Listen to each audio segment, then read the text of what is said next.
Shalom teman-teman semua. Saat ini kita rindu untuk bersekutu kembali dengan Tuhan. Kita mau berdoa dan menyerahkan persekutuan ini dari awal hingga akhir. Mari kita berdoa. Bapa di surga, terima kasih Bapa untuk saat ini kami datang kembali Tuhan kehadirat-Mu, muji, memuliakan dan mendengar firman-Mu. Bapa, kami mau serahkan persekutuan ini Bapa dari awal hingga akhirnya, kiranya Engkau yang memberkati persekutuan ini Bapa. Kami serahkan ya Tuhan, hati dan pikiran kami Bapa, agar fokus ya Tuhan dalam pendengaran firman. Terima kasih Bapa di surga, kami juga mohon ampun atas dosa dan kesalahan kami. Dalam nama Tuhan Yesus kami berdoa. Amin. Kita mau angkat lagu pujian pertama kita, Ku Tahu Bapa Peliharaku.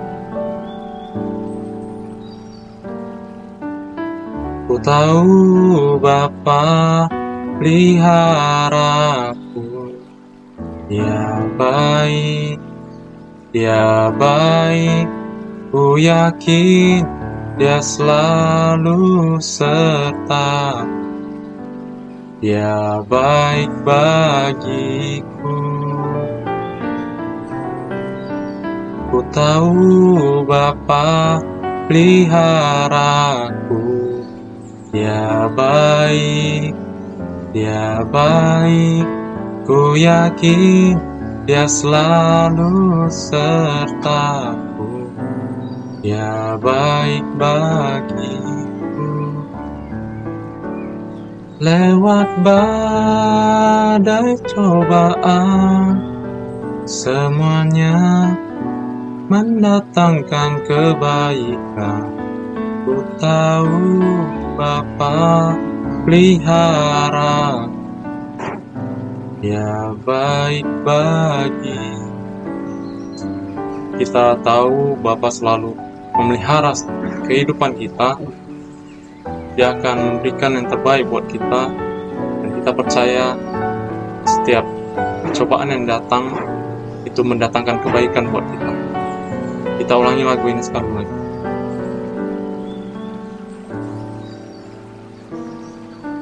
Ku tahu Bapa pelihara, Dia baik, ku yakin Dia selalu serta, Dia baik bagi. Kita ingin masuk lebih dalam lagi dalam hadirat Tuhan. Kita mau angkat lagu lebih dalam lagi.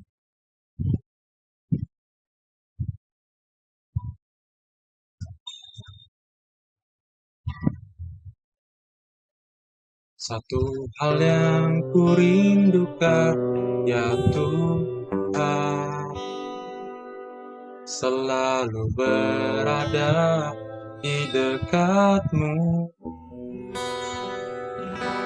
dengan segenap hati, dengan segenap jiwa, ku menanti di hadirat-Mu.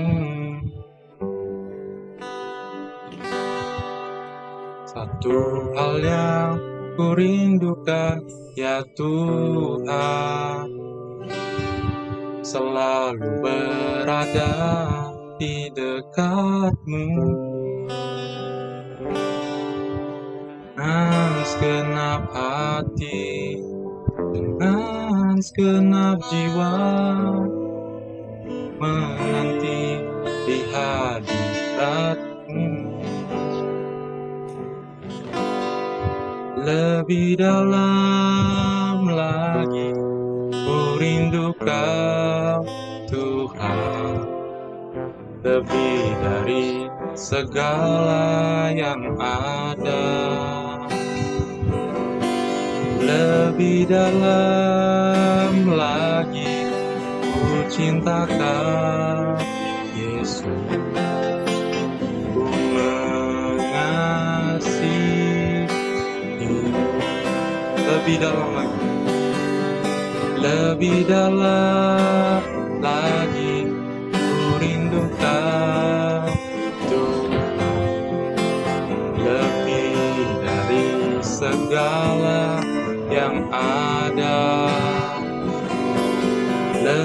dalam lagi, ku cinta Kau, Yesus, ku mengasihi,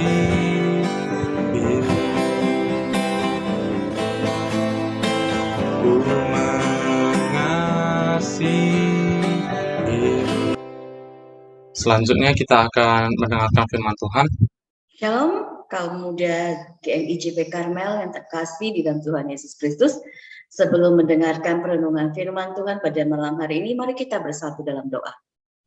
Bapa, terima kasih pada malam hari ini kami boleh bersatu hati bersama-sama secara online, kami boleh bersekutu, dan pada saat ini kami akan mendengarkan sebagian firman-Mu. Kami menyerahkan waktu kami ini hanya ke dalam tangan Tuhan. Tuhan sertai setiap kami. Dalam nama Tuhan Yesus Kristus kami berdoa. Amin. Mari kita membaca Matius pasal 8 ayat 5 sampai 13. Matius pasal 8 ayat 5 sampai 13. Yesus menyembuhkan hamba seorang perwira di Kapernaum.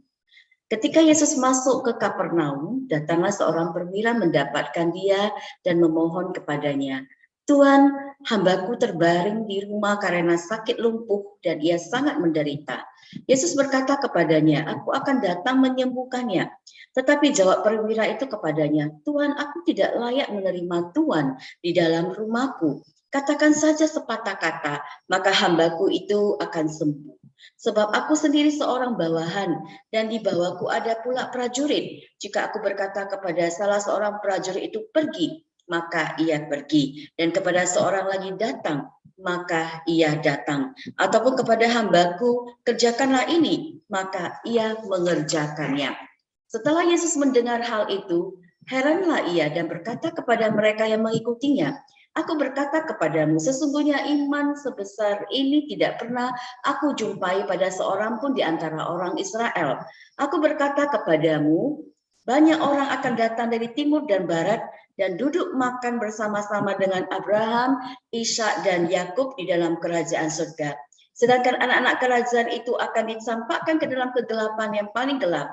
Di sanalah akan terdapat ratap dan kertak gigi." Lalu Yesus berkata kepada perwira itu, "Pulanglah dan jadilah kepadamu seperti yang engkau percaya." Maka pada saat itu juga sembuhlah hambanya.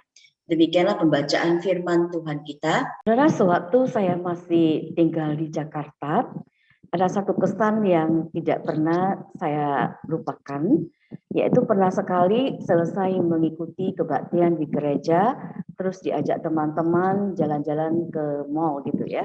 Yaitu pada saat itu kita ke Mangga 2.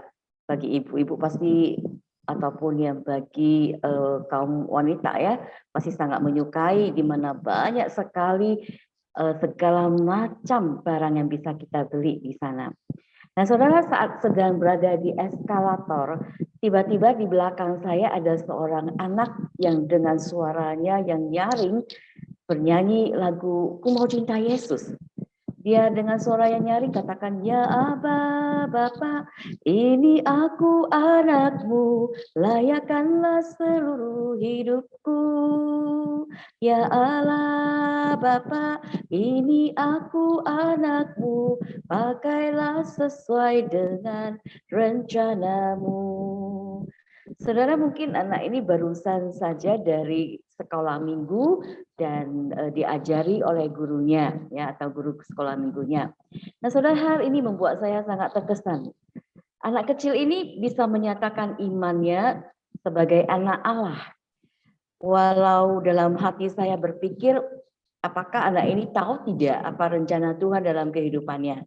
Tapi yang jelas anak ini mendapat didikan iman yang begitu baik sekali menurut saya. Nah, saudara, pernyataan iman orang percaya itu adalah hal yang biasa ataupun hal yang wajar. Akan tetapi beda dengan perwira dari nas yang kita baca tadi. Imannya justru dinyatakan di mana ia sendiri bukan berasal dari latar belakang orang Israel, tetapi ia adalah seorang kafir. Nah, saudara, iman itu membuat Yesus takjub dan mendapat pujian dari Yesus. Pada ayat 10 dari nas yang kita baca tadi, Yesus berkata, sesungguhnya iman sebesar ini tidak pernah aku jumpai pada seorang pun di antara orang Israel. Saudara, iman perwira ini yang memohon kepada Yesus untuk menyembuhkan hambanya, walaupun dia sendiri adalah orang kafir. Dia bukan dari latar belakang orang Israel, tapi dia memohon kepada Yesus untuk menyembuhkan hambanya. Saudara, kalau kita melihat Matius dalam Injilnya mencatat kisah ini, seolah-olah perwira itu yang sendiri datang kepada Yesus, memohon kepada Yesus untuk menyembuhkan hambanya. Akan tetapi kalau kita baca dalam Injil Lukas, ya, dalam Lukas pasal 7 ayat 1 sampai 10, menceritakan permohonan perwira ini kepada Yesus disampaikan melalui beberapa orang tua-tua Yahudi. Nah, saudara, kedua Injil ini bukanlah bertentangan, tetapi saling melengkapi. Nah, kalau kita lihat Matius selalu memilih cara yang singkat, secara garis besar saja dalam ceritanya. Beda dengan Lukas. Kalau Lukas lebih jelas dan panjang lebar. Ia berkata, di situ ada seorang perwira yang mempunyai seorang hamba yang sangat dihargainya. Hamba itu sedang sakit keras dan hampir mati. Ketika perwira itu mendengar tentang Yesus, ia menyuruh beberapa orang tua-tua Yahudi kepada Yesus. Nah, saudara, perwira yang memimpin 100 orang prajurit ini merasa tidak layak ketika mendengar Yesus akan datang ke rumahnya dan menyembuhkan hambanya itu. Mengapa ia merasa tidak layak, saudara? Karena ia bukanlah orang Yahudi. Menurut agama Yahudi, tidak seorang Yahudi pun boleh masuk ke dalam rumah orang non-Yahudi. Karena rumah itu dianggap najis, saudara. Saudara, bahasa Inggris sehari ini berkata, sure, I'm not worthy to have you in my home. Atau, it is necessary for you to come. If you will only stand here and say, be healed, my servant will get well. Ataupun artinya bahwa katakan saja sepatah kata, maka hambaku itu akan sembuh. Saudara, kita dapat melihat bagaimana iman daripada perwira ini yang begitu luar biasa sekali. Yang menyatakan imannya melalui pengakuannya atas kuasa Tuhan atau otoritas daripada Tuhan. Dan imannya itu juga dinyatakan melalui kepeduliannya terhadap sesamanya. Nah, saudara, dia benar-benar menyayangi hambanya dan dia bahkan juga mengasihi bangsa Yahudi yang umumnya dibenci oleh orang Romawi. Saudara, seorang hamba di dalam kekaisaran Romawi waktu itu tidak ada tempat dan tidak ada harganya sama sekali. Akan tetapi saudara, perwira ini dia tidak memandang rendah hambanya, tetapi dia mengasihi dan peduli akan hambanya ini. Saudara, apakah hamba ini baik, maka ia mendapat perhatian khusus daripada perwira ini. Saudara, sebenarnya inti persoalan bukan terletak pada budak tersebut, tetapi pada hati perwira itu yang memiliki kasih. Saudara, sama seperti Allah begitu mengasihi kita. Oleh karena kasih Allah, Yesus datang ke dunia untuk menyelamatkan kita manusia yang berdosa dan tidak layak ini. Saudara, bagaimana dengan kita orang yang percaya? Apakah memiliki iman dan sikap hati seperti perwira ini? Saudara, di masa-masa pandemik ini, saya melihat ada yang seperti demikian. Mereka begitu peduli akan sesama mereka. Dan saya melihat ada sebagian orang yang kaya, ya, ataupun katakan the have, ya. Mereka begitu mendengar ada satu acara kegiatan bansos, ya, bantuan sosial, untuk membantu mendukung orang-orang yang terkena dampak daripada COVID. banyak sekali di antara mereka yang ikut menyumbang dan segera bertindak. Dan sampai-sampai sumbangan yang dikumpulkan itu sangat amat tercukupkan. Saudara terkasih di dalam Tuhan Yesus Kristus, bagaimana dengan kaum muda sekalian? Apakah juga memiliki hati seperti demikian? Saudara, mari kaum muda, kita perlu nyatakan iman kita melalui perbuatan kita juga. Seperti Yakobus pasal 2 ayat 17 katakan, demikian juga halnya dengan iman.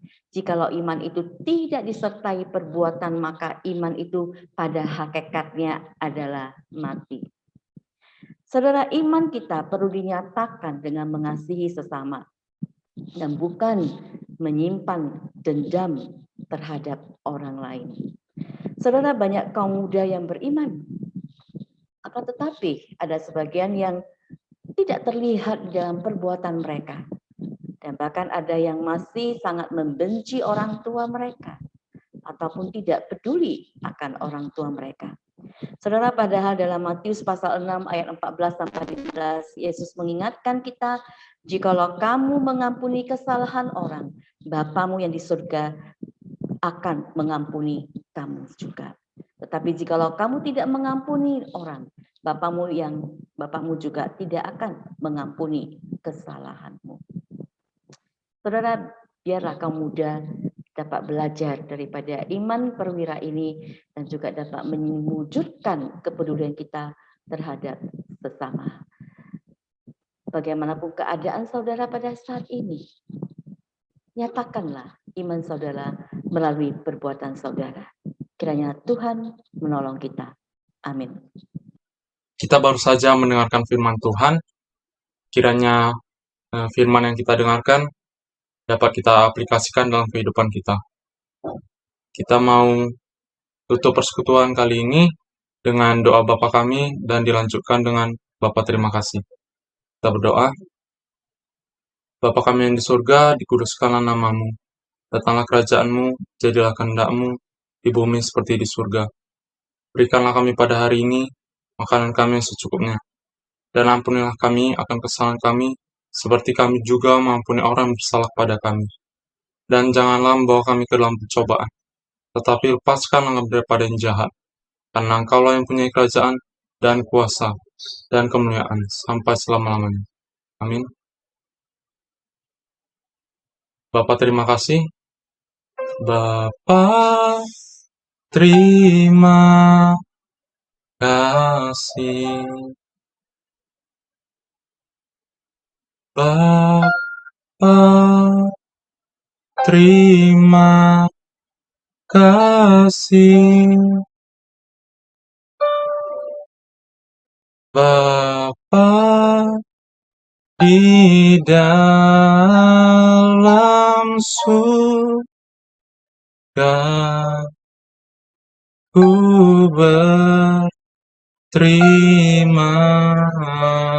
kasih.